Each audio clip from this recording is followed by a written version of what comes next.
Secrets have answers. Mysteries, they don't. They have something else.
Sonoma.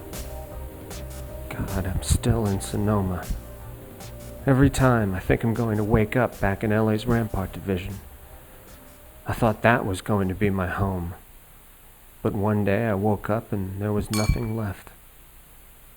I hardly said a word to anyone in the department until I said yes to a transfer to Sonoma.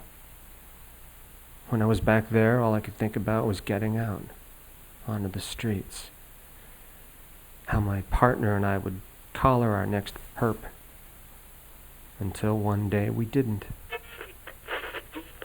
It cost me my partner's life. I'm here a month now. Everybody gets everything they want. I wanted a less violent beat. And for my failure in LA, they gave me one. Presented it to me like a perfect pairing of barbecue and Zinfandel.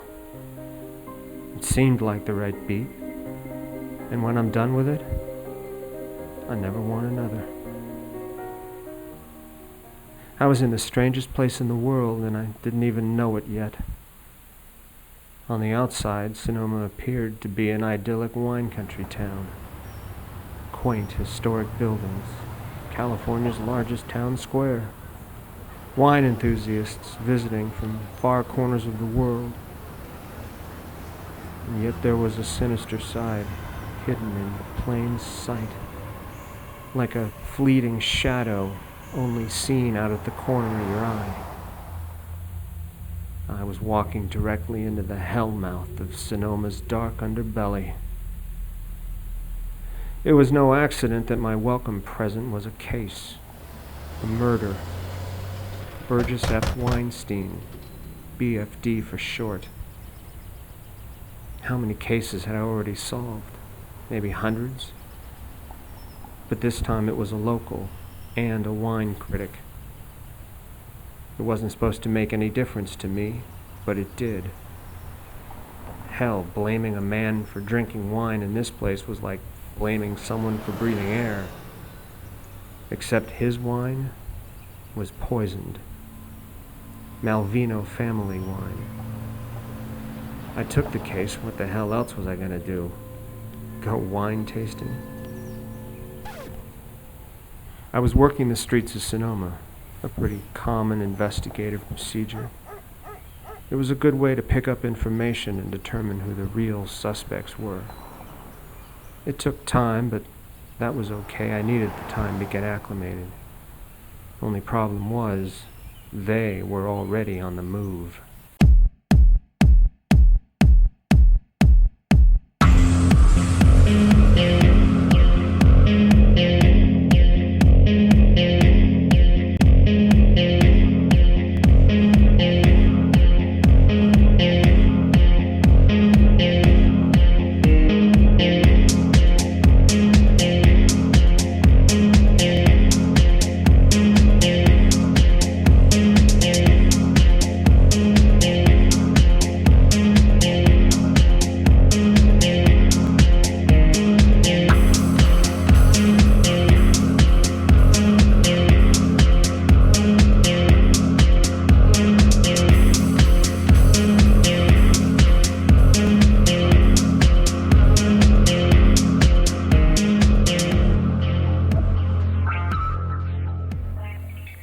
The suspects were mostly just locals, wine industry types with the Ratha grapes in their blood.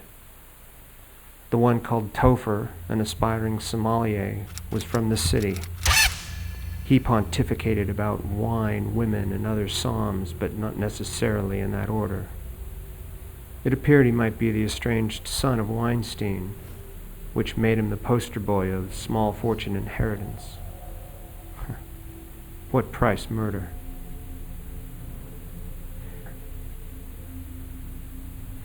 Gabby was a recent journalism school graduate, and I think all that studying put the zap on her head. She believed Weinstein stole the job from her at the paper, the job that somehow should have been rightfully hers. Apparently now it could be.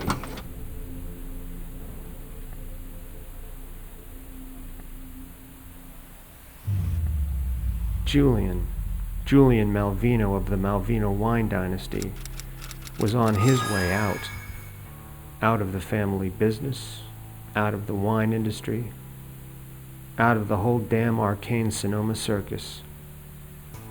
His golden ticket was by virtue of selling the Malvino family winery. Frequent reviews by Weinstein nearly deep-sixed the deal. Now the critic is dead. And the word is Malvino looked into putting a hit on him. What was Julian so desperate to get away from?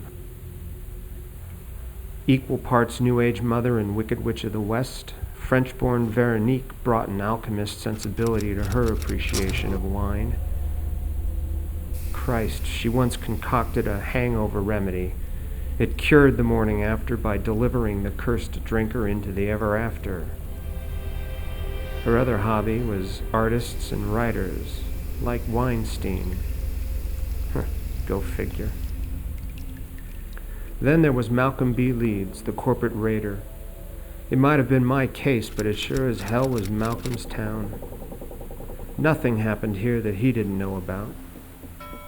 Through Magnum Holding Limited, he had bought up most of Sonoma's family-owned wineries, then systematically gutted them, leaving only the family name. Similar to the pirates of yore, only he stopped short of murder. Or did he? At first I thought they made a mistake, handing me some pulp fiction instead of a case file. I wanted to laugh. Oh, how I could feel it welling up inside. But all that emerged was a primal growl. The deeper I delved into the case, into Sonoma, the deeper its hooks sank into me. But now it was clear. Secrets have answers. Mysteries, they don't. They have something else. I need only two things to unravel this mystery, to find that something else. First, the proper weapon. Guns are lousy with mystique. Facts will provide the necessary demystification. Therefore, motive, means, and opportunity will serve as my heavy artillery. Second, I need a group, a reliable team. Then this would be over very quickly. I need people that are adventurous to explore the historic Sonoma Plaza district. At the same time, excited to go undercover, drinking wine at secret tasting locations.